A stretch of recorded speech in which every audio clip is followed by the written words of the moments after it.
difíciles, pero parece que la reforma pensional, Lina, sí está como dentro de un huracán, está en el limbo. Esta reforma pensional que ya había sido aprobada, ya se supone que era ley, e incluso ya había una reglamentación de algunos de sus puntos, se va a la Corte Constitucional, la Corte dice, mira, acá hay unos vicios de forma, unos vicios de trámite, la vamos a devolver, el Congreso, la Cámara de Representantes hace los arreglos que se supone le envió la Corte, pero la Corte dijo, así tampoco era, ¿qué pasa?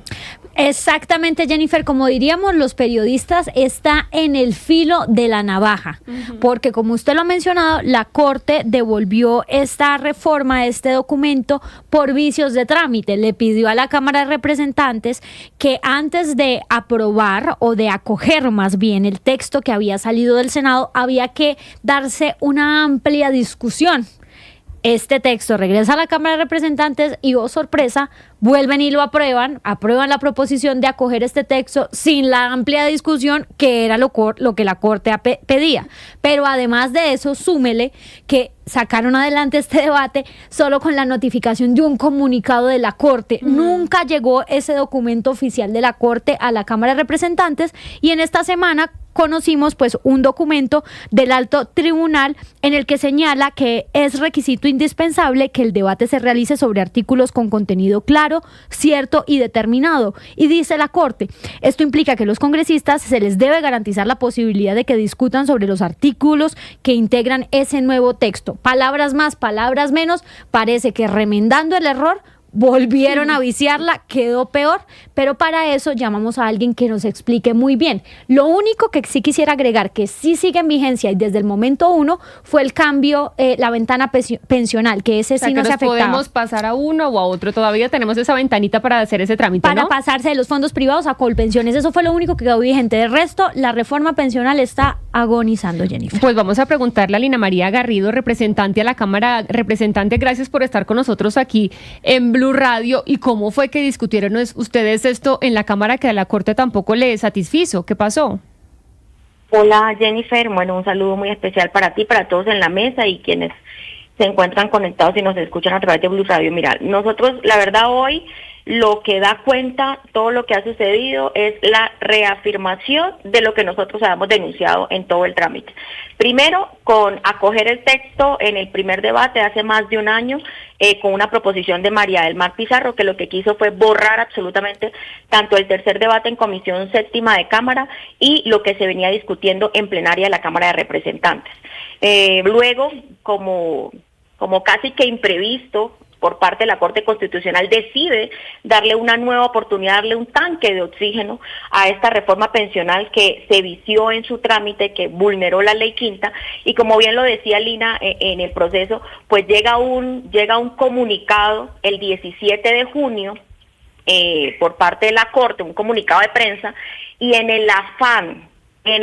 la irresponsabilidad tanto del Gobierno Nacional como del presidente de la Cámara de Representantes, convocan a sesiones extraordinarias el 27 y 28 de junio, cuando ya estábamos en el receso legislativo, cuando en base fue a un comunicado de prensa, quisieron obligar a los representantes, y tal cual lo hicieron, citarnos en una cantidad de arbitrariedades y de vulneraciones a los, inclusive los mismos derechos que tenemos los congresistas, de que se nos anticipara, primero para poder llegar a tiempo a las sesiones, pero sobre todo que el auto estuviese firmado por todos los magistrados. ¿Saben cuándo llegó el auto firmado por todos? El 14 de agosto. Tanto así que entonces esas sesiones extraordinarias a las que fuimos convocados, pues estaban totalmente irregulares y volvieron a cometer los mismos vicios de trámite, adicionándole unos más, como la falta de garantías de la convocatoria, como haber anunciado la discusión del proyecto sin que se hubiese conformado quórum deliberatorio ese viernes, y luego pues simplemente acogieron nuevamente la proposición que nos llevó a todo este meollo y a todo este proceso. Entonces hoy la Corte pues estaba pidiendo unas actas que digamos básicamente lo que hacen es el carácter solemne de las decisiones, y no hubo quórum, nadie les quiso aprobar esas actas y no había ni siquiera cómo advertirle, cómo confirmar la Corte Constitucional que lo que se había hecho en la Cámara de Representantes estaba pegado a ley. Entonces la verdad es que a mí me da vergüenza con los colombianos, porque todo esto se los dijimos, todo eso los anticipamos, dejamos radicada constancia. Yo era vicepresidenta de la Cámara, no firmé ese orden del día, no firmé esa convocatoria de sesiones extraordinarias, porque sabíamos perfectamente que lo que estaba haciendo era irregular, que si lo que querían era subsanar ese vicio y darle esa segunda oportunidad a la reforma pensional, pues estaban terminando de dañar absolutamente todo. Sí. Pero miren, no sirvieron los aviones que le mandaron a los congresistas, no sirvió el afán con que querían, porque mire hoy la vergüenza con la que ellos tienen que mirar a los colombianos de ver que la Cámara de Representantes le ha jugado de manera descarada y cínica al gobierno nacional. Pero representante, entonces, en el terreno, ¿qué va a pasar? Porque bueno, ya dice usted, y para muchos fue una sorpresa, que la Corte incluso pues no archivara de una vez la reforma pensional cuando encontró estos vicios de trámite, sino que le dio una oportunidad y la regresó a la Cámara. Pero en esta nueva oportunidad y con este documento que se conoció en los días anteriores, entonces, ¿qué va a pasar? ¿La Corte va a archivar de una vez la pensional o en qué está ese proyecto en este momento? Porque uno siente que está en el limbo. ¿La van a archivar por fin? ¿Qué va a pasar? Por respeto a todo lo que ha pasado en el trámite de esta reforma, por respeto a los colombianos de todos los vicios que tiene esta reforma pensional, la Corte Constitucional debería tumbar la reforma pensional. No, o sea, archivarla, ya declararla inconstitucional, que vuelva a iniciar su trámite, porque no es posible que para lo que antes era insubsanable, hoy se pueda corregir. Es que estamos hablando de algo tan importante como es que le quiten los ahorros, le cambien todos los derechos a los ahorradores del país, que no son poquitos, son muchos, son millones que hoy están en la deriva, que hoy tienen incertidumbre, y solamente justificándolo con que supuestamente están hablando del bono pensional de la gente, de los adultos mayores, que no necesitan esa reforma pensional para eso, en una cantidad de vicios que lo que verdad deja es un sinsabor tan grande a los colombianos de que el Congreso de la República está actuando de manera totalmente irresponsable, pero, que no está cumpliendo la ley, que sus trámites están viciados. Sobre eso yo tengo una duda, es decir, porque no es la primera vez que se puede caer o que se ha caído una reforma porque no lo hace bien el Congreso de la República. Entonces uno se pregunta, ¿es que los congresistas no saben cuáles son las normas para poder aprobar una ley o una reforma? Es decir, falta sapiencia, experiencia, disciplina por parte de los congresistas para aprobar una reforma que es tan importante para los colombianos, que muchos sectores dicen hay que hacerla. Incluso estaba hablando yo con el director de Asofondos este fin de semana y me decía que digan que sí o que no, pero que nos digan, porque hemos invertido un montón de plata haciendo los cambios para esta reforma pensional. O es que la Corte Constitucional tampoco fue muy clara en estos comunicados y en estas órdenes que dio, porque en el comunicado que usted habla decía 30 días hábiles para realizar el trámite que se tiene que hacer para que pueda quedar en firme esta reforma, pero realmente nunca salió el auto completo o de manera rápida al menos. Entonces me pregunto yo, ¿cuál de las dos instituciones es la que está cojeando en este proceso? Pues en este caso, la Corte Constitucional, en una decisión que a mi juicio pues no era la correcta, le dio una oportunidad para que subsanaran los vicios. Listo. Segundo, ahí la Corte, ya estando el balón en la Cámara de Representantes, el presidente de la Cámara tenía que ser lo suficientemente responsable porque no puede desconocer la ley. La ley dice que un comunicado de prensa no es vinculante, y que teníamos entonces, así si tuviesen 30 días para hacerlo, y las sesiones extraordinarias inclusive se convocaron por 30 días, estamos convocados inclusive hasta el 19 de julio, ¿por qué lo hicieron de manera intempestiva? Sí, yo la vi. Si todavía no teníamos el auto, no teníamos conocimiento, y lo hicieron, dejamos las constancias. Yo le hablé de las irregularidades a Jaime Raúl, yo le dije, Jaime Raúl, hagamos algo responsable, ya bastante, este Congreso en este periodo ha sido inferior al compromiso del cumplimiento de nuestra ley quinta de los trámites en las diferentes iniciativas, pero vea usted que para el presidente lo más importante fue que a Benedetti le diera un beso, lo abrazara y hacerle juego y cumplirle al gobierno en vez de realmente hacer las cosas como están. Entonces hoy todo el país, todos los colombianos están en vilo sabiendo realmente qué es lo que va a pasar cuando aquí hay una irresponsabilidad muy grande y me da pena sí. Por eso, porque yo hice parte de la mesa directiva de la Cámara de Representantes. Sí, representante, Jennifer le preguntaba por el Congreso y por la misma Corte, pero también hay otra teoría que circula entre los ciudadanos y por la que le quiero preguntar, y es que muchos dicen, esto fue más bien un afán del gobierno gobierno, sabiendo y conociendo el trámite, porque Benedetti no es nuevo en el Congreso, Benedetti fue congresista así como usted lo es hoy y por muchos años. Más bien, un afán del Congreso llevándose por delante la ley quinta, yendo al afán, pero de pronto dicen muchos, es una estrategia para que sabían que se iba a caer esta reforma y luego decir, hay otro proyecto que me tumbaron, ¿podría ir por ahí? Sí caben todas las interpretaciones, todas, porque el gobierno siempre necesita que las cosas fallen para decirle que no lo dejan gobernar, que las iniciativas, y aquí hay un bloqueo institucional. Y todo lo que durante estos 3 años ha sido la excusa perfecta y la cortina de humo para el gobierno nacional, decir que no ha podido dar ningún tipo de solución con tal de lavarse las manos, donde ellos mismos han participado de absolutamente todo.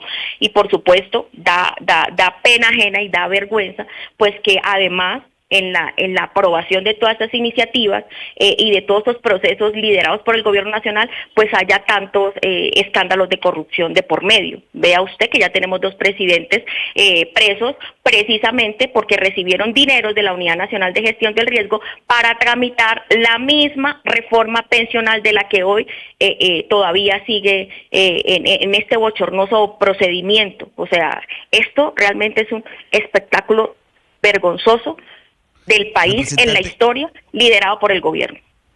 Representante Garrido, le pregunto por el papel del magistrado Ibáñez, el magistrado ponente. Se lo pregunto porque el presidente Petro particularmente ha sido muy incisivo responsabilizando al magistrado Ibáñez de todo lo que está ocurriendo con la reforma pensional y con la posibilidad de que se hunda. No entiende el presidente, al parecer, que es un cuerpo colegiado el que toma decisiones en estos casos. Pero le quiero preguntar por el papel del magistrado Ibáñez, del papel de la Corte en general, pero del magistrado Ibáñez, quien a usted dice, por ejemplo, que era pertinente más bien hundir la reforma y no darle ese tanque de oxígeno. ¿Cómo analiza usted, cuál es la lectura que usted hace del papel del magistrado Ibáñez?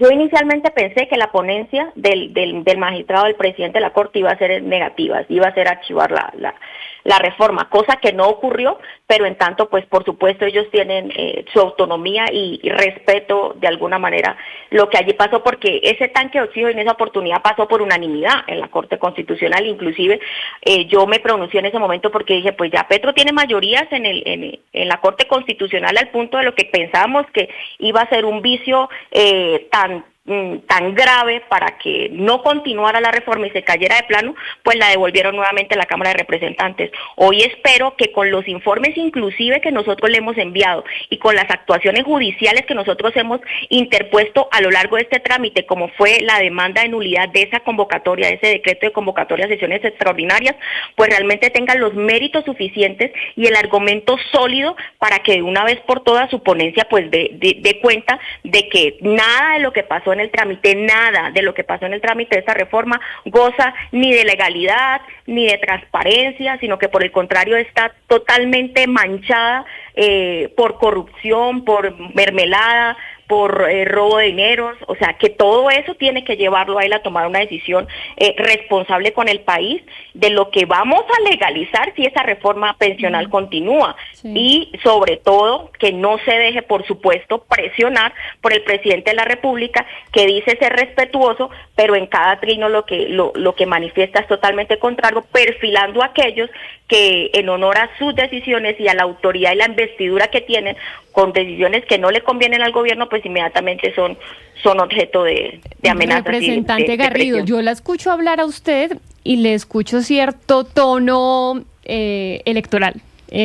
¿Usted está pensando en ser candidata o fórmula vicepresidencial? Y se lo digo por estos trinos que generaron tantos comentarios en las redes sociales, en donde usted se ve, si lo podemos mostrar por favor, con Abelardo de las Priella. Él escribe en X: Lina María, llanera de fuego indomable, voz valiente que no se arrodilla ante el enemigo que pretende destruir la democracia e imponer la dictadura. Bueno, le echa todas las flores y usted pues también le responde diciendo que si salvan a Colombia.